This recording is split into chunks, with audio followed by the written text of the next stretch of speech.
आज मैं आपको बीए प्राप्त द्वितीय के होम साइंस द्वितीय पेश पत्र के एक टॉपिक लौह तत्व या आयरन के बारे में बताऊंगी। आयरन, जैसा कि आप लोग जानते ही हैं कि हमारे रक्त में इसकी ज़रूरत होती है। यही मेन तत्व है। ऑक्सी हीमोग्लोबिन के साथ जुड़ता है। ये हीमोग्लोबिन बनाने में इसका मुख्य रूप है। इसी में ऑक्सीजन का परिवहन होता है और ये हमारे लिए बहुत महत्व रखता है। इसलिए और आयरन जो है ये एक तरह का लवण है। सामान्य इंसान में जो कि 70 केजी के लगभग उसका वेट हो तो उसमें 4 से 5 ग्राम आयरन पाया जाता है। और आयरन का अधिकांश भाग लाल रक्त कणों में होता है और शरीर का अधिकांश आयरन प्रोटीन में पोरफायरिन या हीम यौगिक के साथ जुड़ा हुआ होता है और फेरेटिन के रूप में भी जुड़ा होता है। और शरीर में ये स्वतंत्र अजैविक आयरन बहुत ही थोड़ी मात्रा में पाया जाता है। हीमोप्रोटीन जो है वो फ्लेवोप्रोटीन एंजाइमों में भी आयरन होता है। और जैविक महत्व के लिए अगर हम सोचें तो आयरन जो है वो आयरन पोरोफोयरिन और रक्त हीमोग्लोबिन और मायोग्लोबिन, पेशियों में मायोग्लोबिन के रूप में पाया जाता है। हेम एंजाइम में पाया जाता है। कैटलेज, पेरिडॉक्सेज, ये एंजाइम्स में पाया जाता है। फ्लेविन एंजाइम और डिहाइड्रोनेज वगैरह में भी ये पाया जाता है। और ये आयरन शैलेट एंजाइम एक्टोनेज में भी पाया जाता है। तो ये जो है ये सभी आयरन का संग्रहण करने में, ट्रांसफ़र करने में और जमा होने में भी ये भी ट्रांसफेरिन और फेरेटिन के रूप में पाया जाता है। और ये हीमोसिड्रीन और इसमें भी रूप में पाया जाता है। हमारे शरीर में इन सभी रूपों में ये उपलब्ध होता है। और जो साधारण आयरन है वो हमारे शरीर में बहुत अल्प मात्रा में होता है। अब आता है कि ये किससे प्रभावित होता है और कैसे हम इसको बेस्ट अवशोषित किया जाए। तो उसके लिए ये है कि आयरन आंत में फेरस रूप में शोषित होता है। फेरिक आयरन शोषण से पहले फेरस रूप में अपघटित किया जाता है, तभी हम उसको अवशोषित कर सकते हैं। तो फेरिक से फेरस रूप में ये अवशोषित हो जाएगा। विटामिन सी आंतों में आयरन के शोषण की मात्रा को बढ़ाने में सहायक होता है। कैल्शियम अगर अधिकता हो हमारे खाने में तो आयरन का अवशोषण में बाधक बनता है। फॉस्फेट फाइटेट्स की अधिकता में भी आयरन अघुलनशील लवण के रूप में बन जाता है। ये आयरन के शोषक में बाधक है। और ये जो आपके फाइटेट, फॉस्फेट्स, ये हमारे अनाजों में पाए जाते हैं। अगर हम उसको कच्चा खाएं या उसमें सेकते नहीं हैं तो ये नष्ट नहीं होते हैं। भोज्य पदार्थों में पाए जाने वाले ऑक्सैलिक अम्ल अघुलनशील ऑक्सलेट बनाता है जो आयरन के शोषण में बाधक होते हैं। ऑक्सलेट आपके पत्तेदार सब्जियों में बहुत पाए जाते हैं। तो आयरन से कमी से क्या होता है? आयरन की कमी से सबसे पहले एनीमिया हो जाता है, खून की कमी होना। इस बीमारी का लक्षण यह है कि लाल रक्त कणों की मात्रा जो है वो 5 से 9 ग्राम प्रति ml रक्त में रह जाती है। और ऑक्सीधारक यही आयरन है, ऑक्सी हीमोग्लोबिन, जो कि आयरन जो है ऑक्सी हीमोग्लोबिन बनाता है।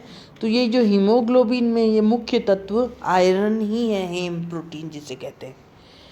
तो इसमें जो हमारी जो गर्भवती महिला हैं उनमें अगर इसकी कमी हो जाए और खून की कमी हो जाती है तो थकावट, उदासी, श्रम करने में सांस भरना, चक्कर आना, त्वचा का सफ़ेदपन और रोग बढ़ जाने की स्थिति में जोड़ों में ओडिमा, लाल रक्त कण का तौर पर 5 से 9 ग्राम प्रति 100 ml आना और लाल रक्त कणों की भी संख्या 3 से 4.5 मिलियन तक क्यूबिक मिलीमीटर तक हो जाती है। दूध छुड़ाए जाने वाले शिशु या छोटे बच्चे के जो कहते हैं कि लैक्टेटिंग मदर्स के भी जो है उसमें दूध पीना छोड़ देते हैं तो उनमें आयरन की कमी में हो जाता है। जब छोटे बच्चे 3 महीने तक पहुंचते हैं तभी उनकी दूध में आयरन की कमी स्टार्ट हो जाती है। माँ के अंदर जो माँ का दूध पीते हैं उसमें भी आयरन की मात्रा को कम होती रहती है।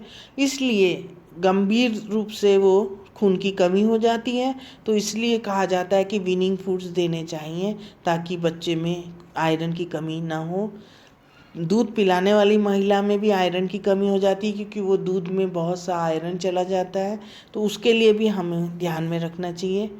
और महिलाओं को फेरस सल्फेट की गोलियां दी जाती हैं। 12 माह से कम के शिशु को 0.2 फेरस अमोनियम साइट्रेट की मीठा शक्कर वाला सिरप देते हैं, ताकि वो 3 बार पीते हैं तो उनकी आयरन की कमी हो जाती है। यानी आयरन के ड्रग्स मिलते हैं, आयरन की सिरप मिलते हैं छोटे बच्चों के लिए।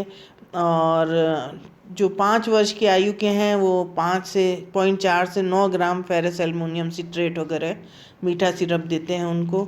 उससे आयरन की कमी दूर की जा सकती है।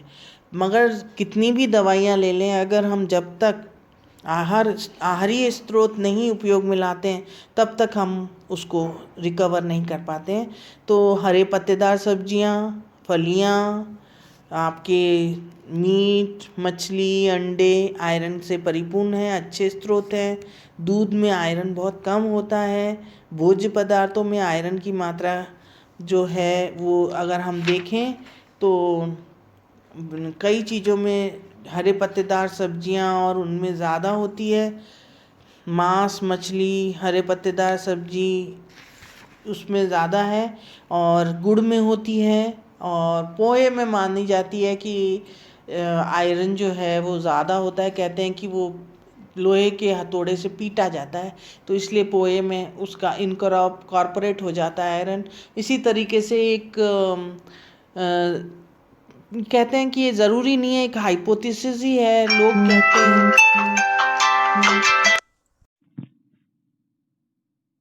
दैनिक आवश्यकता सारणी के अनुसार ICMR ने जन्म से 1 वर्ष के लिए 1 मिलीग्राम प्रति केजी भार के हिसाब से दिया है।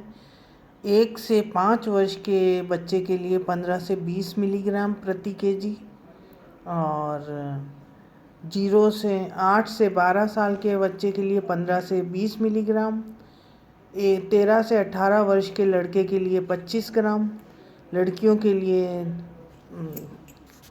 33 मिलीग्राम, पुरुष के लिए 20 मिलीग्राम, स्त्रियों के लिए 30 मिलीग्राम, गर्भवती महिला के लिए 40 मिलीग्राम, और स्त्री जो स्तनपान कराने वाली महिला है उसके लिए 30 ग्राम।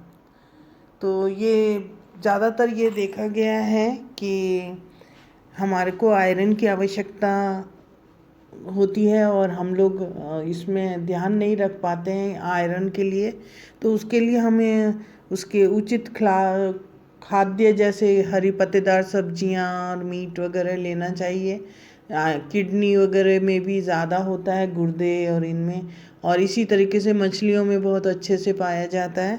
और इसके अलावा कुछ क्षेत्रों में ये माना जाता है कि आयरन की कढ़ाई में अगर हम खाना पकाएंगे तो वो आयरन इनकॉर्पोरेट हो जाता है और आयरन हमारे शरीर को मिलता है।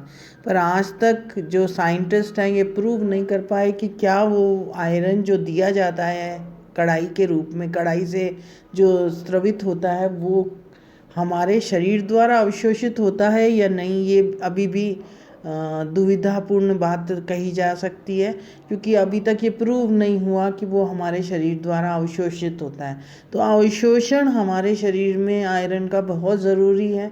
अगर आयरन हम यूँ लेंगे तो भी हमारे शरीर में अगर अवशोषित नहीं होगा तो वो हमारे लिए उचित नहीं है। अतः उसको ध्यान रख के कार्य करना चाहिए। आयरन के अवशोषण के बारे में जो कढ़ाई वाला जो कॉन्सेप्ट है अभी तक प्रूव नहीं हुआ है, और ये नहीं माना जा सकता कि आयरन जो हम कढ़ाई के गरम लोहे की कढ़ाई में पकाने के बाद जो खाने में इनकॉर्पोरेट होता है वो अवशोषित होता है। तो अगर वो अभी तक प्रूव नहीं हुआ इसलिए हम उसको मान नहीं पाते हैं।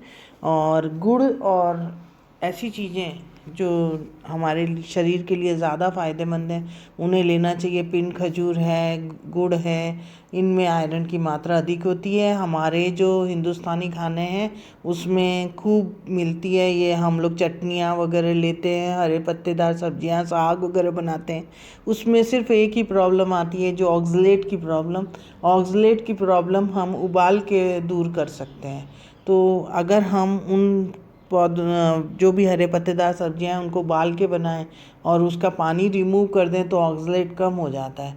और आयरन जो है इसके साथ में मिलेगा, वो हरे पत्तेदार सब्जियों को पिगमेंट्स के साथ में इन्वॉल्व होता है, वो हमें प्राप्त हो जाता है। तो ये कुछ बातें हैं जो हमें कुकिंग के टाइम भी ध्यान में रखनी चाहिए।